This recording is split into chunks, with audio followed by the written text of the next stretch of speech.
All right. Folks, welcome back to the stream. The last game went to time rather, so we are on a time crunch. Getting back to these folks really quick. We've got Cruz playing Jeskai Affinity. You may or may not have seen this list, but these are the folks who bought all those Mox Opals, bought all those cards, and do not want to be losing out on all that money. So what they did was they pivoted to this card called Jeskai Ascendancy that can kind of accomplish the same thing in a slightly less clean way. But hey, that's the point in banning Underworld Breach. If it was just as clean, it would be a waste of time.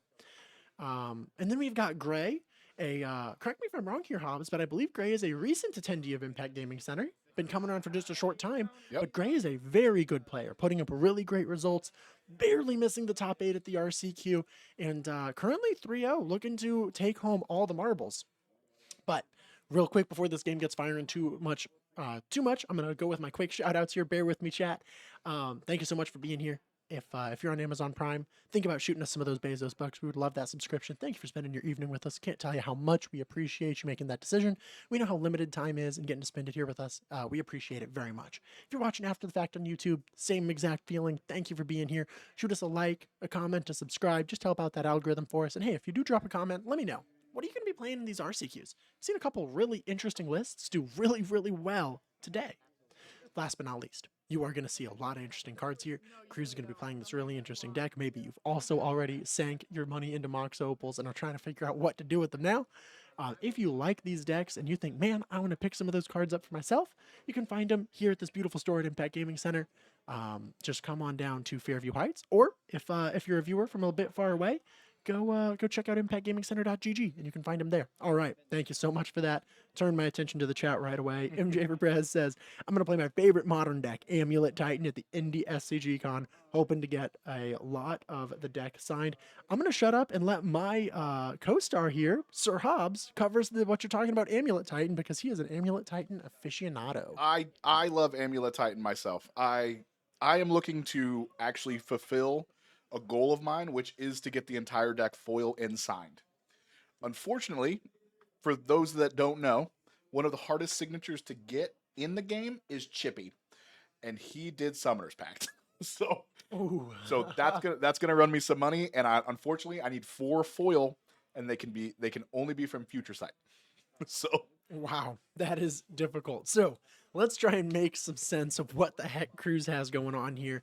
Those of you who have played against these affinity lists or are familiar with how they work, you'll recognize that Cruz has gotten out of hand really fast. Opals, Baubles, Pithing Needles, Emery, Tameo. Cheap cards that he has just thrown onto the table as quick as he can. He's going to start making constructs and it's going to get scary. Look at Cruz and Gray smiling and bantering, having a good time. And that's what we like to see here at Impact.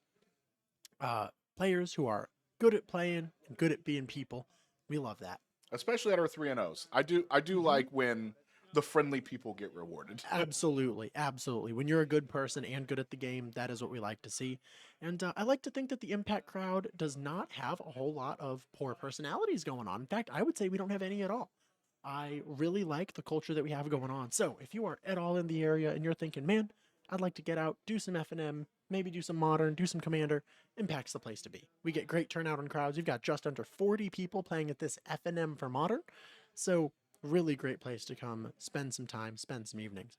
All right, we are going to pitch cast Solitude. Pause. Let's look at what he pitch cast Solitude here. That was a Recruiter of the Guard. People have not been playing that in Black White Blink for a while. We're also seeing an Aether Vial in the graveyard. People were playing Recruiter of the Guard and Aether Vial a few months ago, and Overlord of the Baelmerk caused the lists to change ever so much that people opted to remove those. So we are not only seeing Gray play what you could think of as a slightly older, maybe not updated list, but Gray is also 3-0.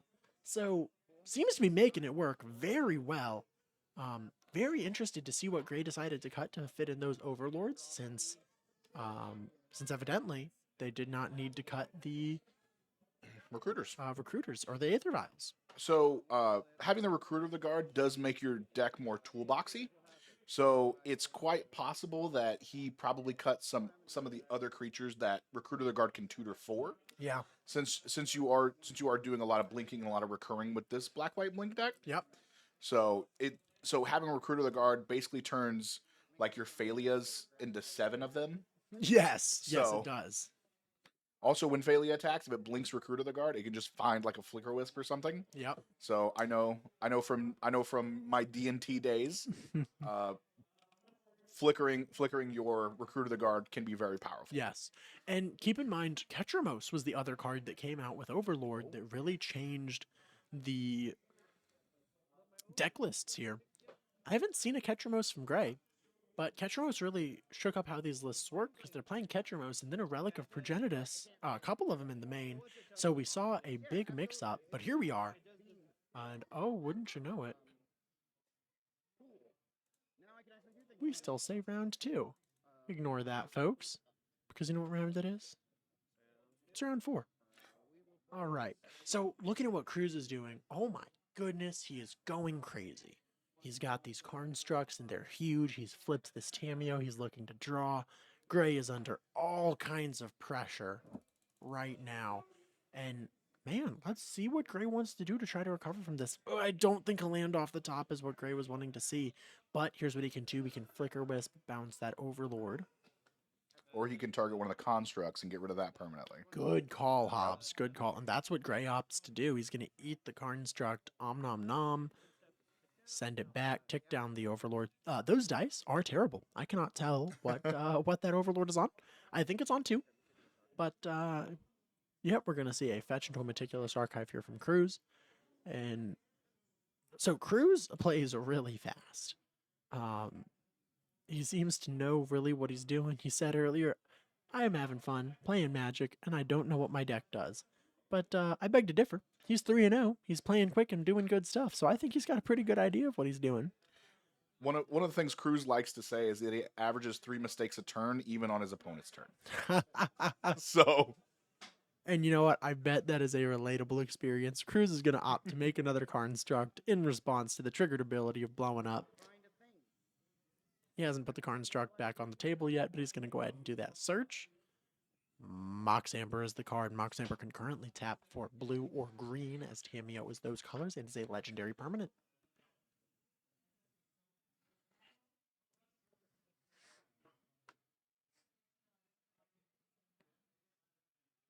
I gotta say, what a interesting, unique deck Cruz is playing right now.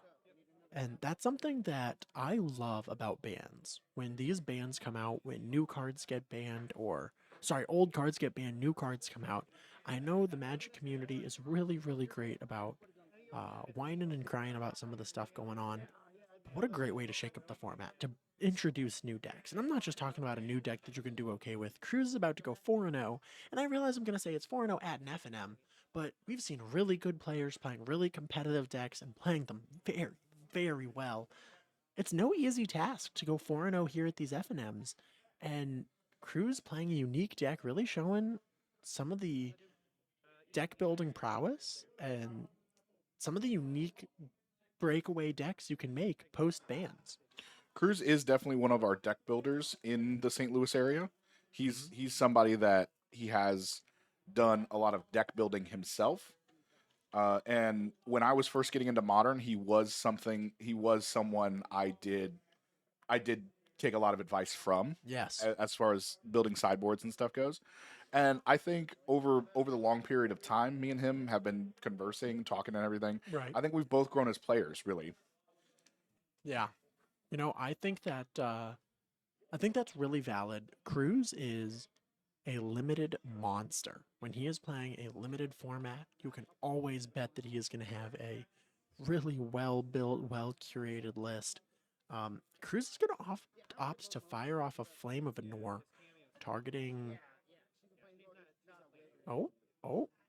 Yep, Flame of Anor targeting the Flicker Wisp instead of the Overlord when it comes out.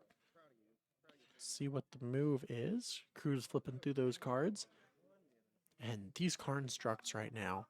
1, 2, 3, 4, 5, 6 artifacts. That's 2 6/6s on the table. Yep. He's just going to put that back into his opponent's hand. Yep. Aether Spell Bomb. Goes bounce. Yep. Amber says permanent, not creature. Bounce the Bogart. And we're scooping it up. And we are scooping it up. Wow, what an insane game. Um, what a unique deck Cruz is playing, and what a successful showing it had into one of the most popular meta decks right now. In fact, Black White Blink was the top of the tier 1 decks in MTG decks.net there for a while. It may still be.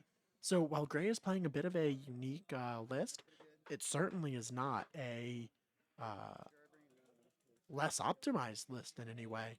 So insane to see it work that way. Hobbs, what are we doing to sideboard against this interesting deck Cruz is playing? So if the black white deck has any sort of Wrath of the Skies, I would be bringing that in and probably taking out Aether Vials. I am a little familiar with the black white list more so than I have been with other decks that have been in the feature match. Mm-hmm. As far as Cruz's deck goes, I have no idea. I don't know any of the 15 cards in this Couldn't sideboard. wager a Probably. guess, yeah. Yep. Um, For all I know, he has an Emrakul the Aeon's Torn in there for some reason. yeah, just in case he sees someone playing mill. Yep. Yeah. Or when he goes infinite with Jeskai Ascendancy, he can cast it. That's also true. Yep. That's also true. Yeah, so that's really good. I think that there's a lot of opportunity here for these breakaway decks do something really well, where it's hard to have good sideboarding decisions into them because you're not as familiar with the lists, and it's not already determined what to bring, and maybe your opponents aren't even playing good sideboard cards against you. So it's a really unique time. Oh, we get Shield Maiden Lexi says, "Let's go, Gray." Shield Maiden Lexi, thank you for joining us. And yeah, we are cheering Gray on here. Cruz has picked up game 1, but Gray is going to come back game 2 swinging. Not going to give up anything easily. And real quick, to turn my attention to the chat, MJ for Prez, I noticed you said a while ago, I wonder if there's any room for Mirror Box and Affinity. And I thought, what an interesting thought. So we're going to move back to the battlefield for just a second, and we are going to take a look at Mirror Box and see if we can talk over that and see if Hobbs and I can figure out why would we play Mirror Box and what would it give to us. So give me just one moment to get that pulled up on Scryfall here. Boom, there you go. Alrighty. Mirror Box is a 3-cost artifact. It says the legend rule doesn't apply to permanents you control. Each legendary creature you control gets +1/+1, and each non-token creature you control gets +1/+1 for each other creature you control with the same name as that. So, first thoughts that come to mind. Mirror Box is really expensive. That's going to be scary.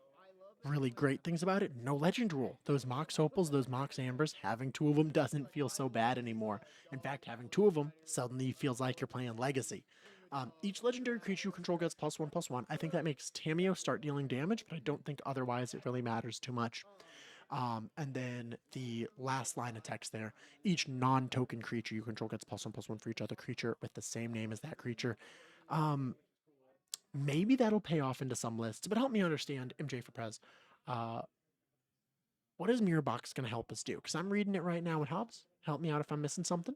But I'm seeing that it has a lot of small impacts, but nothing that I'm too excited to have happen. So the main thing with Mirror Box with me is that in an affinity deck, it's not going to do anything when it comes down immediately. At most, it'll probably pump your Tameo and attack for 1, Mm-hmm. and that's very low impact. Also, Cruz is on Jeskai Ascendancy. He wants his Mox Opals and stuff to go to the graveyard because he'll cast them with Emery, which you have to tap Emery to bring it back. Fair. Okay. So that's part of the loop he's playing. So I Yeah, mostly for the top line, not sacking Moxes. That was kind of my thought as well. You know, start feeling like you're playing Legacy, throwing out a bunch of Moxes on the table. Yeah. Yeah. I'll tell you one thing I've been wanting to play in Modern for a while, and that's a Shrines deck. And I Ooh. would definitely play, especially since you just get to pick 4 of all the shrines. Mm-hmm. I would definitely pick Mirror Box to be in that deck. But unfortunately, from what we've been playtesting, it doesn't really seem playable. Yeah, I think Shrines would really have to be forced in maybe MH4, maybe MH5. Maybe that'll get Shrines in. As we were saying earlier, when WotC wants to push something, they do a great job. But hey, let me look at what Shield Maiden Lexi said. Shield Maiden Lexi says Gray's solid in the sideboard and a dancing Whooper, I believe. Shield Maiden Lexi, help clue me in. We were just saying we don't know exactly what Gray has got going on in the sideboard. Help me and Hobbs understand. What kind of cards is Gray looking to bring in? Has he got the Wrath of the Skies? Is that what he's hoping to see? What is Gray going to be doing in this next round? And hey, can I just say I am loving the interaction we're having from chat. It is making Good and Hobbs and I a lot to play off of, and making sure we can stay in touch with you guys and kind of answer the things y'all are wanting to know, and also cheer on these players. I can't help but say thank you for doing that. And hey, I'm waiting for fetchable Scrylands. Hey, MH5, we'll be fetching everything, man. Let me tell you. All I gotta say is that we can't get fetchable Scrylands until they complete the cycle of Verges. That is so true. Show me the rest of the Verges. And you know what else I want to see? I want to see the cycle of draw lands from MH1. Yeah, Where are those? yeah. Where's my Demir drawland? All right. Turning our attention to the game. Oh my goodness, Cruz, you're playing Affinity. You're going crazy. to a He says blazing Amber. start. He says Opal. He says Emery. All on turn one. Holy cow. That is one of the things about these Affinity lists is they unload like crazy. They throw their hand onto the table, make tons of mana, do tons of things, but if you get blown out, it is almost impossible to recover from. A Wrath of the Skies, even on 2, even on 1, can be extremely disastrous for Cruz. Now, Cruz is going to throw off a Preordain, help find some stuff, help find some answers, find what his hand is missing. Gray is going to go ahead and say, hey, I'm going to fetch and push your Emery on the end step. You know, get that Revolt passive. Really good play. Yeah, these Affinity decks typically go real fast. So us just looking away for a second, we could miss so many things. Yes. And then a fetch shock there. I just noticed our tablet just got really dark. Do you think it's the glare? Do you think that's happening to them? Oh, Cruz is talking to us. He made eye contact directly with me. I do that. I fourth wall break all the time when I'm on camera. Yeah, absolutely. So- All right, Windswept Teeth. We're going to fetch again. We're going to fetch shock. Gray says, I don't care about my life total. I need to stabilize. I need to get stuff going on the board. I need to make sure I don't let Affinity run away with this game. I'm going to go see what I can do about the tablet. Yeah, if you can take a peek at that. I don't know if it's just glare or what's going on, but thank you, Hobbs. Yeah, it might be dead. I don't know. We'll find out. Hey, that's fair. That's fair. Okay. Could be low power.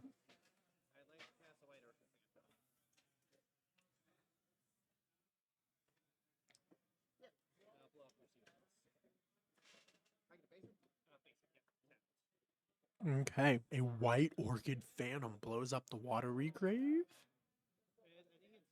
Watery Grave. That's not a Watery Grave. What is that? Yeah, like, we've been talking about it. That's a Steam Vents, chat. Alright, blows up the Steam Vents, forces him to grab an island. Please note, Mox Opal is not online right now. Cruz is 1 artifact short. Please note, Mox Amber is not online right now. He has no legendary creatures. So Cruz might be in a really bad spot. Cruz passes it over. Tablet is dying.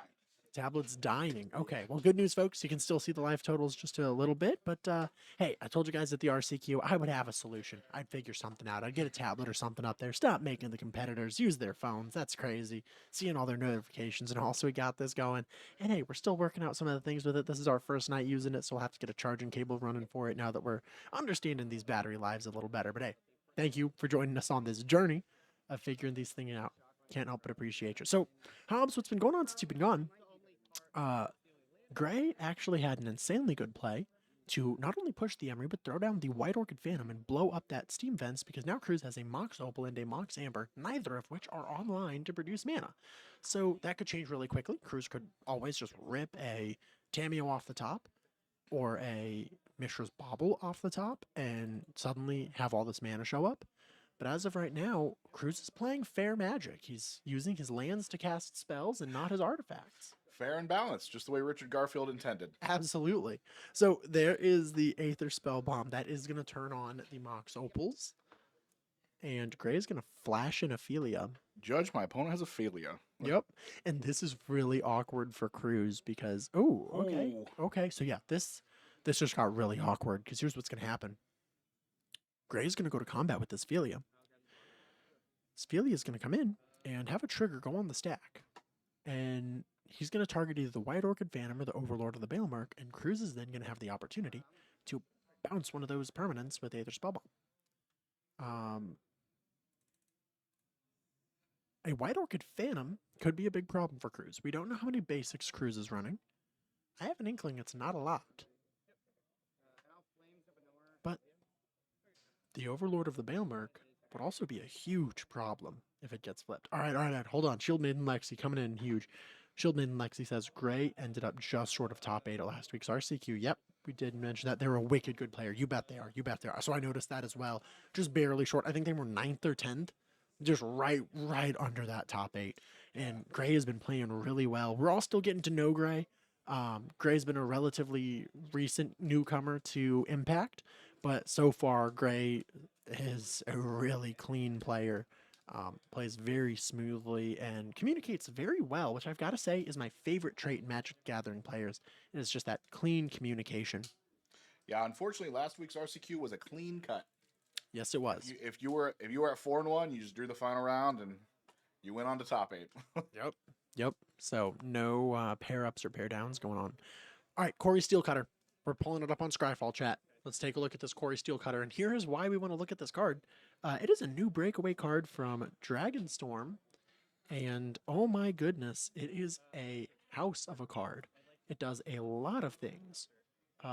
Mostly trigger to make prowess monks. You guys see that card? Let's look at this. Equipped creature gets +1/+1, has trample and haste.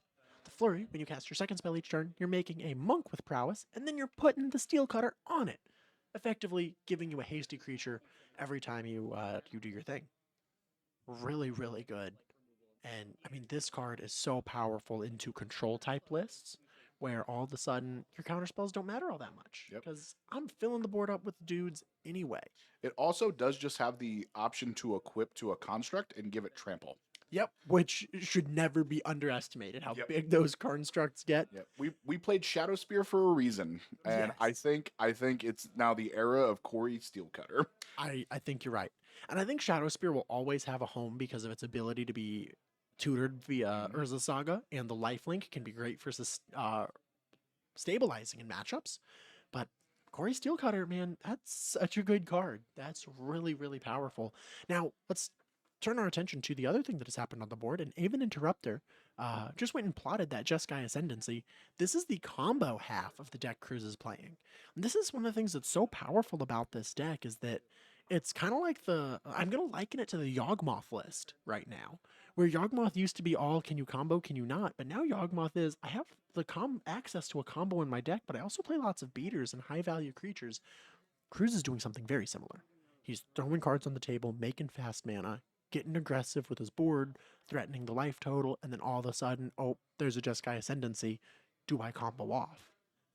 Now, I do believe Cruz is missing one card to combo off, and that's Emery. He needs Emery, Free Cast Artifact, and Jeskai Ascendancy to go infinite. Good news. Ooh. Good news about Corey Steelcutter is that it can give your Emery haste as well. Yes, it can. Yes, it can.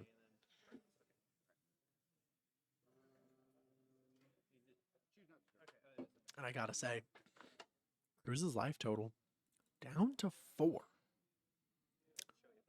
So while Cruz is looking real, oh, Gray shows the fatal push. Gray shows the fatal push. He pushes the monk over. Cruz says, "Yeah, that's fine. Whatever. You can have it." And Gray is, yeah, Cruz is gonna scoop it up. Cruz is gonna scoop it up. All right, the best words in Magic get to get said right now, especially from a commentary standpoint. Sam Hobbs. We're going to Game 3. We're going to Game 3, chat.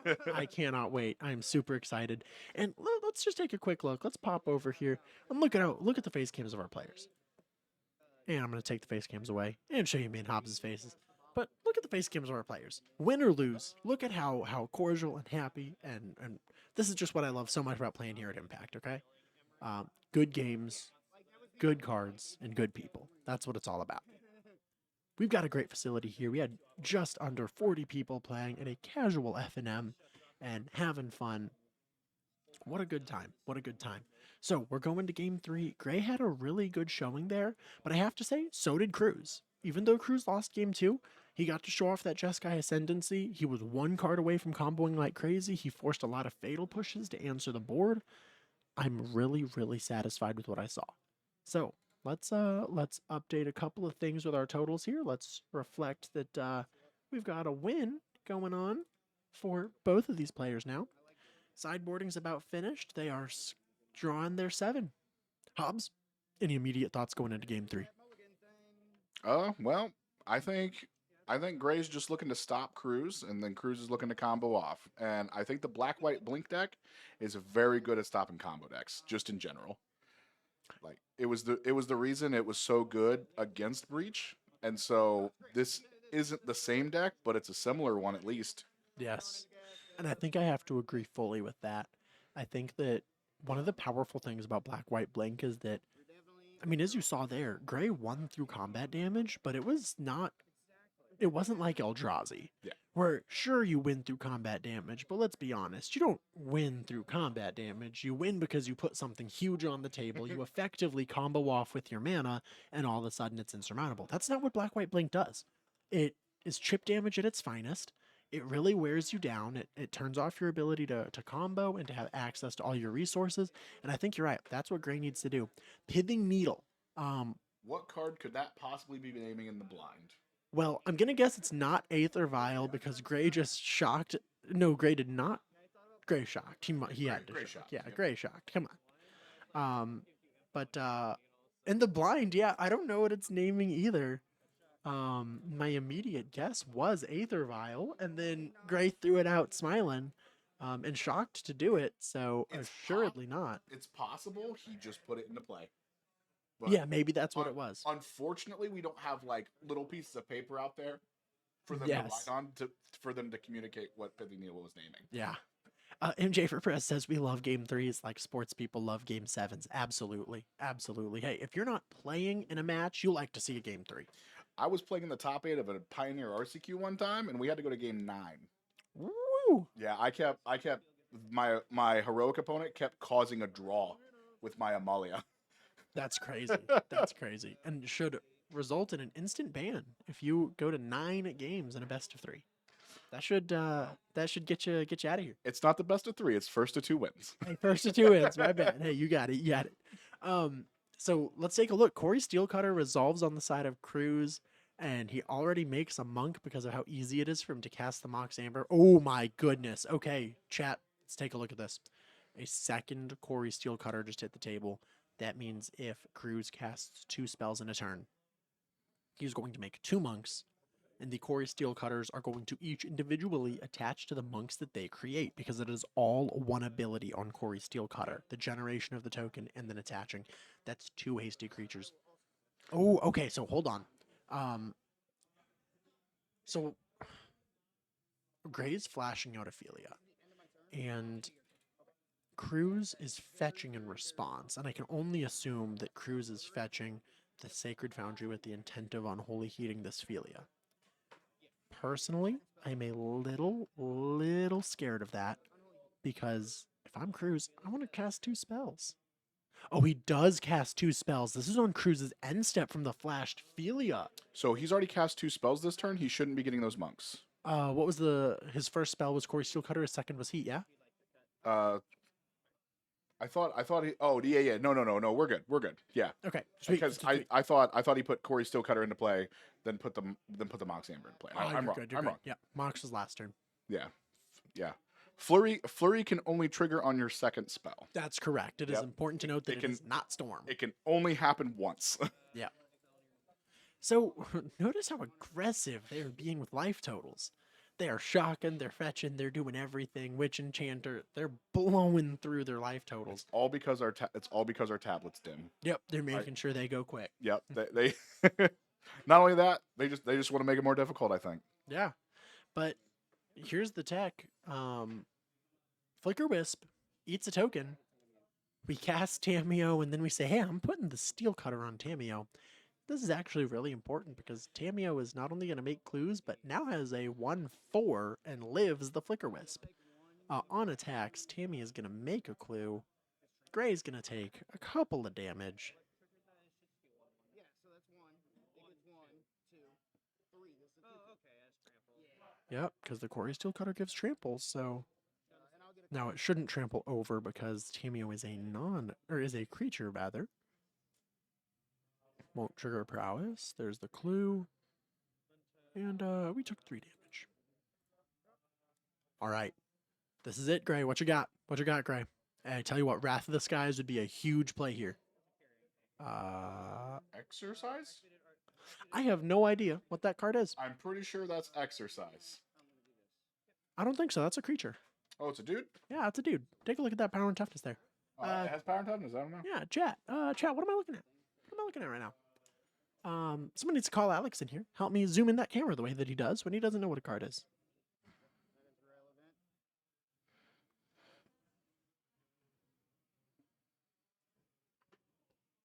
But hey, let me tell you what. It's a creature, and Gray didn't seem to think twice about casting it. He seemed to know right away that's what he wanted, and he threw it on.